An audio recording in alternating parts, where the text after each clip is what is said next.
দিল্লি না কলকাতায়, কোথায় আছেন শেখ হাসিনা? শেখ হাসিনা সরকারের পতন ঘটেছে প্রায় ৮ মাস। দলটির নেতাকর্মীরাও ছিন্ন বিচ্ছিন্ন। এরপরেও দলটি কিংবা এর সাবেক প্রধানমন্ত্রী শেখ হাসিনাকে নিয়ে রাজনৈতিক আলোচনা থামছেই না। এই ৮ মাসের প্রতিটি দিন শেখ হাসিনাকে নিয়ে বাংলাদেশের গণমাধ্যমে আলোচনা হয়েছে, যেমনটি ছিল এর আগেও ১৫ বছর। কখনো তিনি নিজে, কখনো শিক্ষার্থী কিংবা অন্য দলের তৎপরতার কারণে আস্তে আস্তে সক্রিয় হতে শুরু করেছে আওয়ামী লীগের নেতাকর্মীরাও। নানা গুঞ্জন ও তথ্যের ভিড়ে এখন সবথেকে আলোচিত বিষয় হলো তিনি আদৌ কোথায় আছেন। তিনি কি দিল্লিতে অবস্থান করছেন নাকি কলকাতায় আনা হয়েছে? এই জল্পনার মাঝে নতুন করে তোলপাড় সৃষ্টি হয়েছে তুলসী গ্যাবার্ডের দিল্লি সফরের পর ভারত সরকারের অবস্থান নিয়ে। বাংলাদেশের রাজনৈতিক মহলে এখন সবচেয়ে বড় প্রশ্ন, শেখ হাসিনা কি দিল্লিতে নাকি কলকাতায়? ভারতীয় এবং বাংলাদেশের কিছু সংবাদ মাধ্যম দাবি করছে দিল্লির কোনো একটি সুরক্ষিত স্থানে থাকার পর তাকে কলকাতায় স্থানান্তর করা হয়েছে। যদিও এ বিষয়ে আনুষ্ঠানিকভাবে কোনো স্বীকৃত তথ্য মেলেনি, তবে আওয়ামী লীগের পক্ষ থেকে এরকম গুঞ্জনের প্রতিক্রিয়া এসেছে। বিশেষ করে সামাজিক যোগাযোগ মাধ্যমে ছড়িয়ে পড়া কিছু অডিও ফুটেজ ও ছবির কারণে বিষয়টি আরও বেশি আলোচনায় এসেছে। এসব ছবি ও তথ্য যাচাই বাছাই করতে বিভিন্ন ফ্যাক্ট চেকিং প্ল্যাটফর্ম সক্রিয় হয়েছে।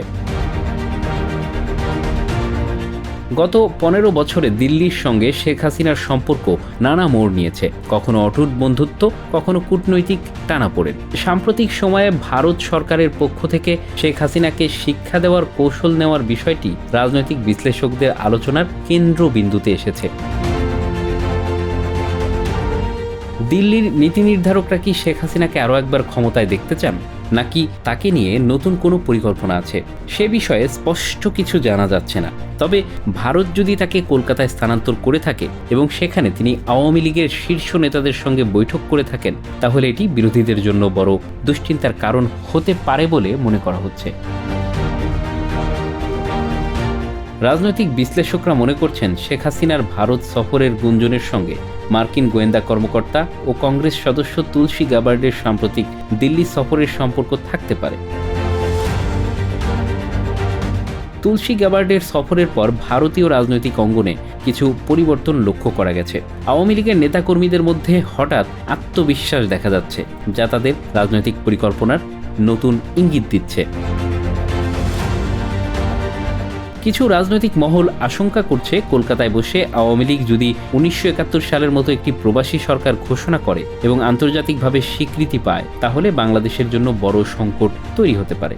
বিশেষ করে চীন না পেলেও রাশিয়ার সমর্থন পাওয়ার সম্ভাবনা উড়িয়ে দেওয়া যাচ্ছে না। ভারত যদি এই পরিকল্পনার মদত দেয়, তাহলে বাংলাদেশের অভ্যন্তরীণ রাজনীতিতে ব্যাপক অস্থিরতা সৃষ্টি হতে পারে।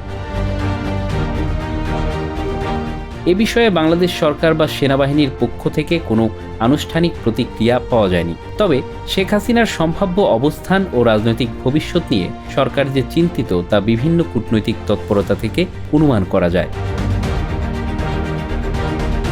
শেখ হাসিনার অবস্থান ও রাজনৈতিক ভবিষ্যৎ নিয়ে ধোঁয়াশা এখনও কাটেনি। যদি তিনি কলকাতায় থেকে আওয়ামী লীগের নেতৃত্ব পুনর্গঠনের চেষ্টা করেন, তাহলে বাংলাদেশের রাজনীতিতে নতুন মেরুকরণ দেখা যেতে পারে। ভারতের ভূমিকা, পশ্চিমা বিশ্বের দৃষ্টিভঙ্গি ও বাংলাদেশের জনগণের প্রতিক্রিয়া এসবই নির্ধারণ করবে ভবিষ্যৎ পরিস্থিতি কোন দিকে মোড় নেবে। রাজনৈতিক বিশ্লেষকদের মতে সামনের দিনগুলোতে শেখ হাসিনার বিষয়টি বাংলাদেশের রাজনীতির মূল আলোচনার কেন্দ্রবিন্দুতে থাকবে। Bangla affairs news desk.